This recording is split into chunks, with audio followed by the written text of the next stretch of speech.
Back here on First Things First, Danny Kanell joining us. What up, today. Dan? What's going on? Good to see you guys. Welcome back. Good to see you. Here. Thanks. Nice little tie bar. You got to. Thank you. You know, represent Thursdays. That's Thursday on his tie bar. Your wife is doing that to you? Because I know your wife picks out all your stuff. She does. She's making you do that. See, that's what happened when you go to Florida State. They don't know the days. Hey, what day is it, bro? Thankfully, my wife has good taste. Thursday. That's low. That's low. You my man. Coming in hot. I like it. It is never too early to talk about the NFL draft, and that's where we're going. One player getting a lot of attention is Louisville's Lamar Jackson. He won the Heisman Trophy in 2016 as a quarterback, but according to reports, some NFL teams think he's a better prospect as a wide receiver. Danny, does Jackson have a brighter future at receiver or quarterback? All right, who's the producer who floated this question? Because I'm going to have words with him after the show. Oh, wow. This is asinine that anybody would suggest that Lamar Jackson has a better chance to be a wide receiver than a quarterback in the NFL. My man is a quarterback, period. That is it. End of story. All you have to do is ask him. I asked him this question. I talked to him before the Heisman Trophy ceremony. That's what I told you. I asked him about this. I said, hey, have you considered playing another position? Have you considered playing wide receiver? You know what he told me? He said, no, man, I can't catch, which seems to be like it would be a problem. But this is a quarterback. Great insight. Yeah, right? Yeah. From him, from the horse's mouth. You get it from him. He is not a wide receiver. I think Lamar Jackson is going to be the steal of the NFL draft because he's going to drop. And I don't love any of these quarterbacks. I like some of them. And I think the upside of Lamar Jackson, where you're going to be able to draft him, is going to be well worth it.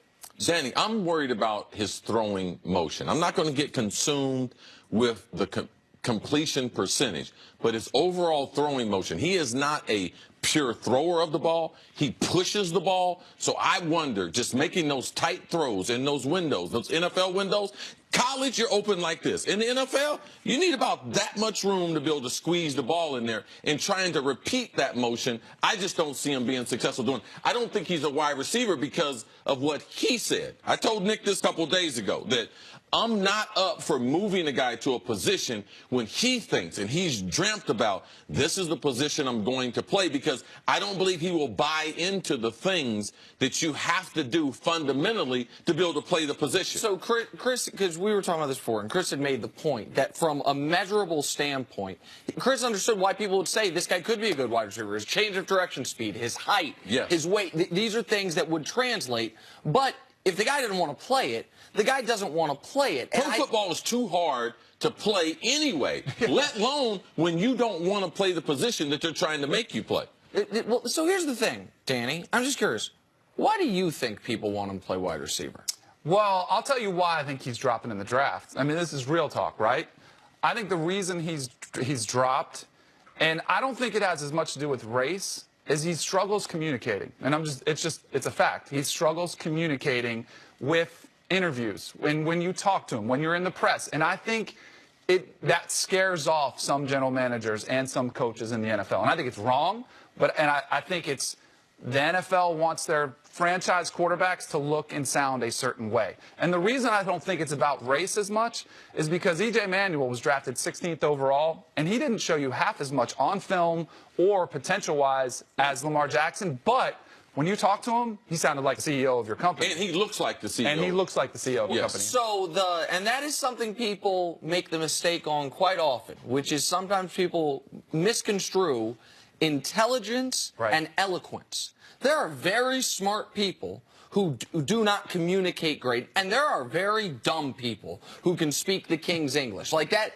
Now, where race is inextricably tied to that is we tend to give the benefit of the doubt to some people and not the benefit of the doubt to others.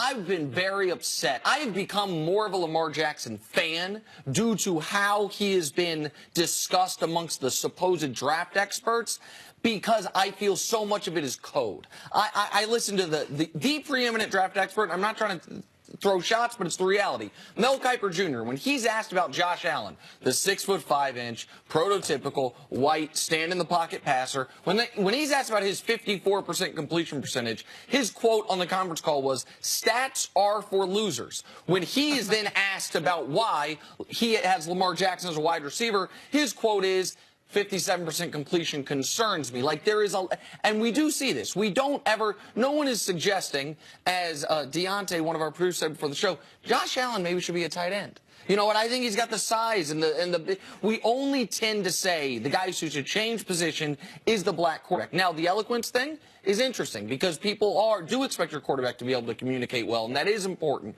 But I just think there is some code going along with the discussion of Lamar Jackson. Danny, who does Lamar Jackson remind you of? So early on when I was watching him last year when he won the Heisman Trophy, I thought he was Michael Vick 2.0. And Mike Vick struggled with accuracy his entire career. I think he had one season over 60%. He was around a 59, 58% completion guy, but he was an electric runner. And I think Lamar Jackson brings that skill set to the table. He's not just a mobile quarterback. He is that dynamic difference maker.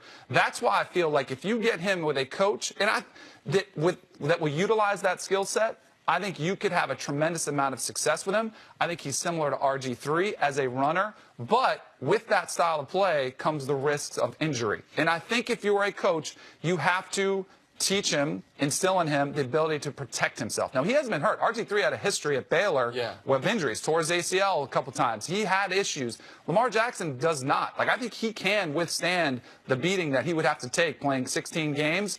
And I think there is a tremendous amount of upside. If you put him on a team that's not very good, he can make some plays for them, that's not like anybody else. Maybe Baker Mayfield, but Josh Allen, Sam Darnold, Josh Rosen, they go to a bad team, they're going to get exposed because they only have one phase of their game, where Lamar Jackson can get in there and make some plays for you. One thing from a communication standpoint, and this what made me think about this because I haven't heard that angle yet, I do know it's real.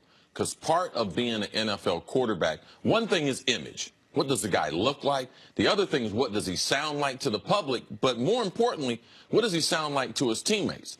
Brad Johnson. You know Big Brad. Brad was a backup at Florida State. The Vikings drafted him. We got Brad. Brad's from, I think, Black Mountain, North Carolina. Yep. Brad has a little twang or a little on his diction. Yeah. And Brad is not an imposing, take charge guy. But he was a good leader. It took him some time to be able to understand the NFL locker room and not be overwhelmed and be comfortable with the way he talked and that he was a more reserved guy. Brad went on to become a great leader, led his team to Super Bowls. Man, we had plenty of success playing with Brad, but they gave Brad time to develop that diction and the command of the locker room that he wasn't forced into it. Why isn't Lamar given the same opportunity? Brad Johnson was no great prospect, but he ended up having a great NFL career because people had patience. And why won't people be patient with Lamar Jackson? They should be. That's why I think he's going to be the steal. Because I do think unfortunately, I do think he's going to drop. He's played under Bobby Petrino, who puts a lot of pressure on his quarterbacks. It's about football IQ. You don't have to talk to him. You have to watch him play because he excels in that system. I think mechanically he can do some things to get better that will help him where the ball doesn't sail on him. But I do think he throws fairly effortlessly. I don't think there's a struggle to throw the football. I think he has some natural arm talent. If you can reel that in and get him a little bit more accurate, which I think he can develop, then I think he could be a project that would be worth the risk in the second round. Maybe if I close my eyes, it wouldn't. It's Phillip Rivers because he doesn't have a pretty motion. No, it's awful. But just being effective. He pushes the ball also. Just repetition, repetition, repetition. That's what you believe potentially he could be like. Okay. Can you imagine Phillip Rivers if he could run around the way Lamar Jackson could? Like, it'd be close to unstoppable. Again, zero red flags. He's been a model, student athlete. He's been great. And, we never talk about that. He's a leader. He's won games. And he actually had a better season this year than he did his Heisman Trophy winning season, but he didn't have as much talent around him, which is what you're going to have in the NFL. No matter where you go, you're going to have to lift up the play of the players around you, and I think Lamar Jackson will bring that to the table. Is there a team where you see him fitting in well?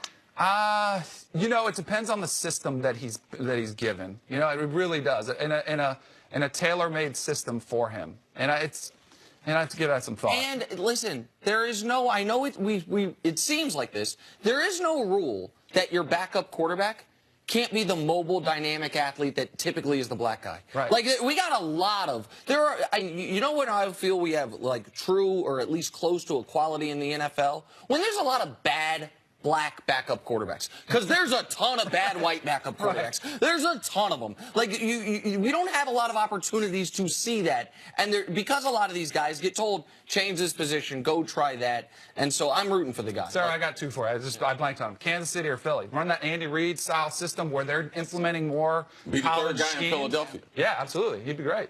Yeah, and like you could utilize him situationally too. I like it. Suit ain't bad either. Bring it back for You another got segment. this pattern is sharp. Danny, we're going to have you stick around and ask, is Baker Mayfield better than Sam Darnold and Josh Rosen? That's next on First Things First.